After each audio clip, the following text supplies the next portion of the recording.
तो आइए सुनते हैं श्री प्रेमचंद जी की बाल बहुप्रसिद्ध कहानियों के अनुपम संग्रह में से चुनी हुई एक और नायाब कहानी, गुब्बारे पर चीता। तो लीजिए सुनिए। मैं तो जरूर जाऊंगा, चाहे कोई छुट्टी दे या ना दे। बलदेव सब लड़कों को सर्कस देखने चलने की सलाह दे रहा है। बात यह थी कि स्कूल के पास एक मैदान में सर्कस पार्टी आई हुई थी। सारे शहर की दीवारों पर उसके विज्ञापन चिपका दिए गए थे। विज्ञापन में तरह तरह के जंगली जानवर अजीब अजीब काम करते दिखाए गए थे। लड़के तमाशा देखने के लिए ललचा रहे थे। पहला तमाशा रात को शुरू होने वाला था, मगर हेडमास्टर साहब ने लड़कों को वहां जाने की मनाही कर दी थी। इश्तिहार बड़ा आकर्षक था। आ गया है, आ गया है। जिस तमाशे की आप लोग भूख प्यास छोड़कर इंतजार कर रहे थे, वही बम्बई सर्कस आ गया है। आइए और तमाशे का आनंद उठाइए। बड़े बड़े खेलों के सिवा एक खेल और भी दिखाया जाएगा, जो ना किसी ने देखा होगा और ना सुना होगा। लड़कों का मन तो सर्कस में लगा हुआ था।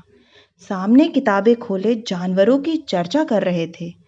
क्यों कर शेर और बकरी एक बर्तन में पानी पिएंगे, और इतना बड़ा हाथी पैर गाड़ी पर कैसे बैठेगा? गाड़ी के पहिए बहुत बड़े बड़े होंगे। तोता बंदूक छोड़ेगा और बनमानुष बापू बनकर मेज पर बैठेगा।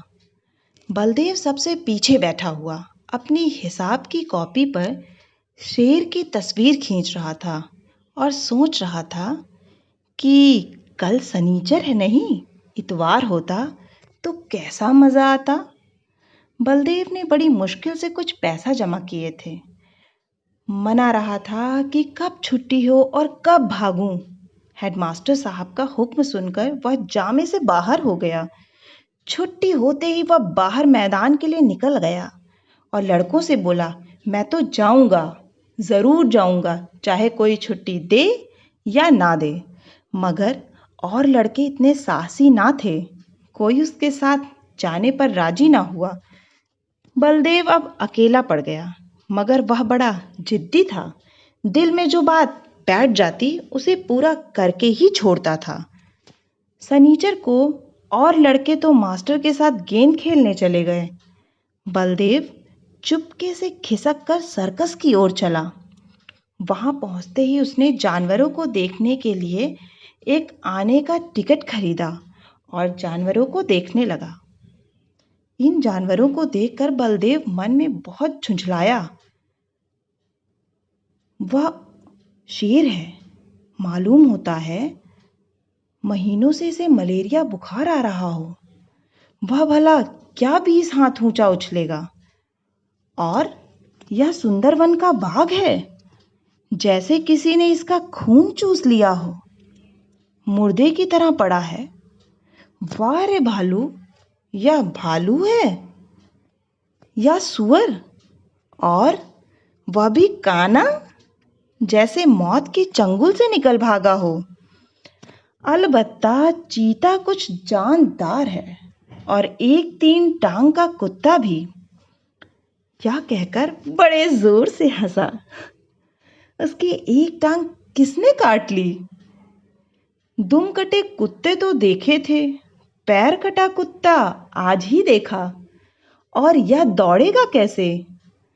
उसे अफसोस हुआ कि गेंद छोड़कर यहाँ नाहक आया। एक आने पैसे भी गए। इतने में एक बड़ा भारी गुब्बारा दिखाई दिया। उसके पास एक आदमी खड़ा चिल्ला रहा था, आओ चले आओ, 4 आने में आसमान की सैर करो। अभी वह उसी तरफ देख रहा था कि अचानक शोर सुनकर वह चौंक पड़ा। पीछे फिरकर देखा तो डर के उसका दिल कांप उठा। वही चीता ना जाने किस तरह पिंजरे से निकलकर उसी की तरफ दौड़ा चला आ रहा था। बलदेव जान लेकर भागा। इतने में एक और तमाशा हुआ। इधर से चीता गुब्बारे की तरफ दौड़ा। जो आदमी गुब्बारे की रस्सी पकड़े हुए था, वह चीते को अपनी तरफ आता देखकर बेतहाश भागा। बलदेव को और कुछ न सूझा तो वो झट से गुब्बारे पर चढ़ गया। चीता भी शायद उसे पकड़ने के लिए कूदकर गुब्बारे पर जा पहुंचा। गुब्बारे की रस्सी छोड़कर तो वह आदमी पहले ही भाग गया था। वह गुब्बारा उड़ने के लिए बिल्कुल तैयार था। रस्सी छूटते ही वह ऊपर उठा। बलदेव और चीता दोनों ऊपर उठ गए। बात की बात में गुब्बारा दहाड़ के बराबर जा पहुंचा।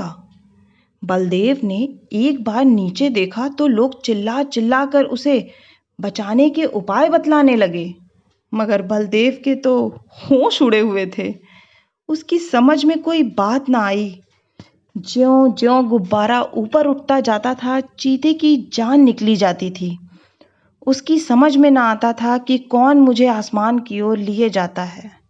वह चाहता तो बड़ी आसानी से बलदेव को चट कर जाता, मगर उसे अपनी ही जान की फिक्र पड़ी हुई थी। सारा चीतापन भूल गया था। आखिर वह इतना डरा कि उसके हाथ पांव फूल गए और वह फिसल कर उल्टा नीचे गिरा। जमीन पर गिरते ही उसकी हड्डी पसली चूर चूर हो गई।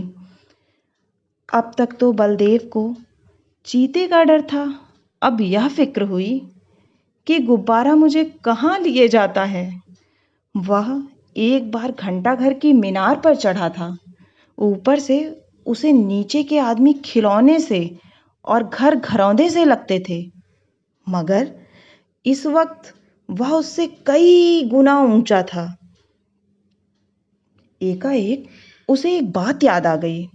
उसने किसी किताब में पढ़ा था कि गुब्बारे का मुंह खोल देने से गैस निकल जाती है और गुब्बारा नीचे उतर आता है, मगर उसे यह ना मालूम था कि मुंह बहुत धीरे धीरे खोलना चाहिए।